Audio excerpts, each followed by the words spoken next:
Hello, everybody. Welcome back. We're going to do day 3 of Unit 2. So we're actually going to continue multi-step equations. I don't need that. I need this. We're going to do multi-step equations today, except this time we're going to have it with variables on both sides. So I'm going to show you how to deal with it when there's an x on both sides of the equal sign. It's really not that difficult. You do have to do an extra step compared to the multi-step that just has combining and distributing, but it's really just one extra step, so it's not that bad. So let's go ahead and get started. Well, to solve equations with variables on both sides, you must distribute and combine everything that's on the left side. So make sure you do all the distribution and combine any like terms that are on the left side of the equal sign. Then you have to go to the right side and do the same thing over there, distribute and combine anything on that side. So at no point has anything crossed the equal sign within these first two steps. We just want to make sure both sides are fully simplified as much as we can.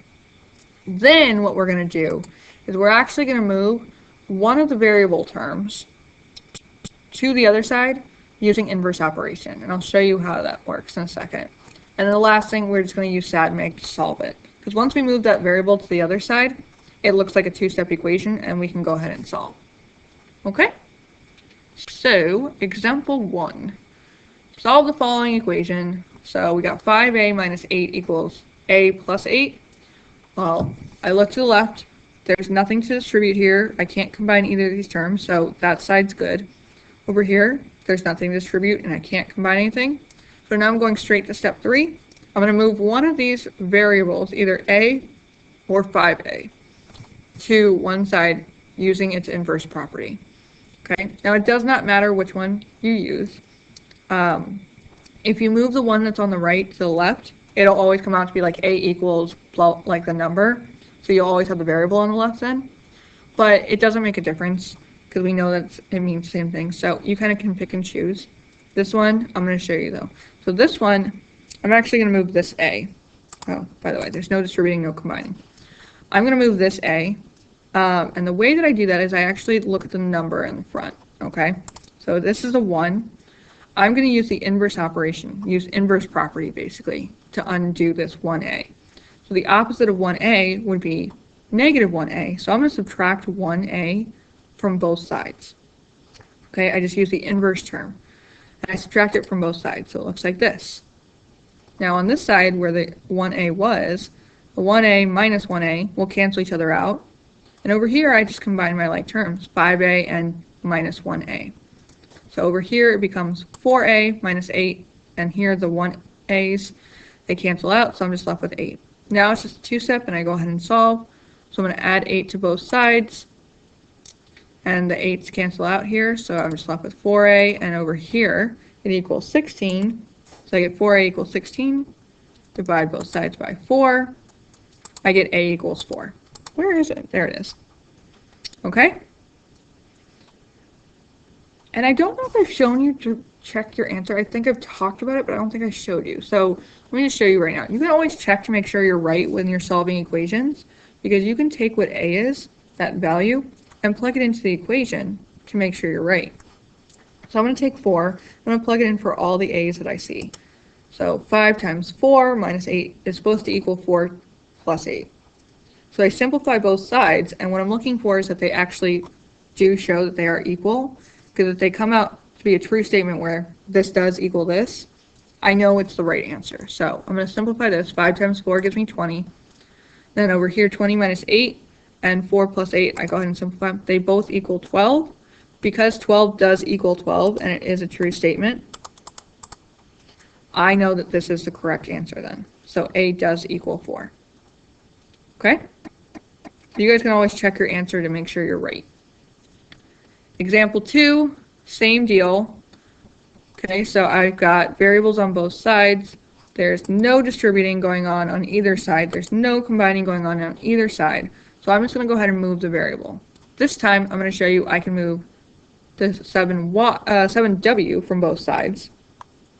Okay, so this time I'm actually use the inverse operation for 7w. So because this is a positive 7w, I need to subtract 7w, so that way they cancel out.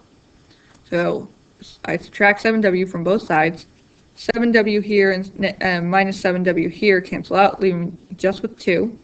And over here, I combine my like terms of 1w minus 7w gives me negative 6w. Okay, again, now it's just 2 steps, so I can go ahead and solve. So I go ahead and subtract 8 from both sides. And here the 8's cancel out, leaving me with just negative 6w. Over here, I get negative 6. So I can go ahead and divide both sides by negative 6. And I get, where'd it go? W equals 1. All right. And then I can go ahead and plug in 1 for all the w's and check my answer. So 7 times 1 plus 2 is supposed to equal 1 plus 8. Well, 7 times 1 is just 7. 7 plus 2 gives me 9. 1 plus 8 gives me 9. Because those are the same number, they are equal. So I know for a fact that 1 is the solution for W. Okay? So you guys are going to go ahead and try some on your own right now. Give that a try. And when you're done, pause the video now, do the work. When you're done, unpause the video, and we can move on. Okay? All right, let's go ahead and move on to example 3. We're just upping the skill factor a little bit. Now, we still got variables on both sides, but we're throwing distribution in. Okay? So on this side, I have to distribute this negative 1, remember that's an invisible 1 there, to the 2x and the 1. Okay? And then over here, I have to distribute the 2 to the 4x and the negative 3. So I'm going to do my distribution first. This 5 is just going to hang out in the front, and I bring it down with it. Ooh, showed you the next step. So I have 5 minus 2x minus 1 equals 8x minus 6.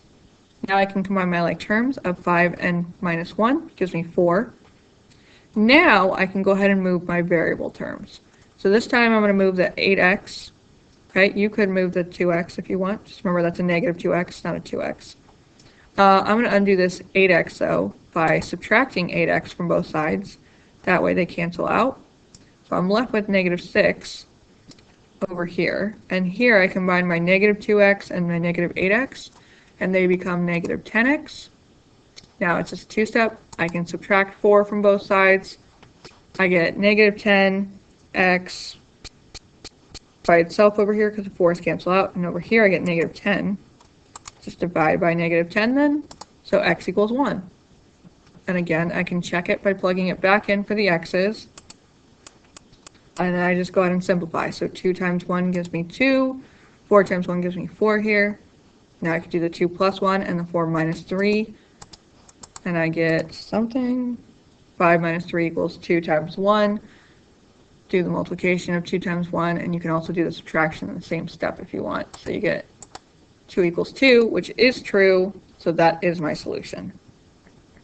Okay, and example 4, distributing on this side, so I distribute the 3 to the 2x and the 1. I don't have any distribution on this side, so I'm going to leave that side alone. So now I have 7 plus 6x minus 3 equals 9x minus 8. I'm going to combine my like terms of 7 and negative 3 to make 4. And then now I can go ahead and move my variable term. I'm going to move the 6x this time, so I'm going to do the opposite sign of the plus, which is minus 6x. The 6x's cancel out, leaving me just with the 4 over here. 9x minus 6x gives me 3x. And now it's a 2-step, so I add 8 to both sides. The 8's cancel out, leaving me with 12 equals 3x. Divide both sides by 3. I get something. Where'd it go? I get x equals 4. And I can double check my answer by plugging it back in for these x's and then simplifying each side using GEMDAS. So 2 times 4 gives me 8. 8 times 1 gives me 7. Do the multiplication, 3 times 7, and I'm going to do this side as well. 9 times 4 gives me something. 7 plus 21 equals 36 minus 8. Simplify it, you get 28 equals 28, which is true, so 4 is my correct answer. Now you guys are going to try these two on your own. Okay, give that a try, simplify it, check your answer. Okay, and we'll go over the try on your own next class. If you have any questions, write them down and be sure to ask in class. We'll do some more practice, and that's all I got for you. So less than a 10-minute video. Yay! I'll see you guys next class. Have a good day. See ya.